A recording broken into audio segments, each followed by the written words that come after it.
Huwag kang papayag na taga-like at taga-scroll at taga-comment ka lang dito sa TikTok hanggang matapos ang year 2025. Natapos na ang ilang buwan pero hanggang ngayon, hindi mo pa rin alam kung papaano kikita ang TikTok account mo.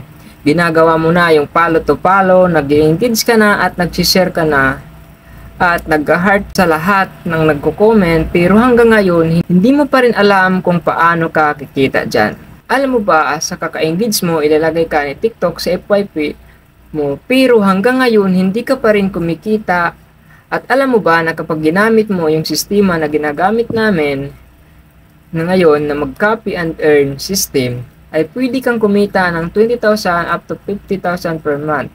Hindi mo na kailangan ng sobrang dami ng followers mo dito sa TikTok para kumita ka.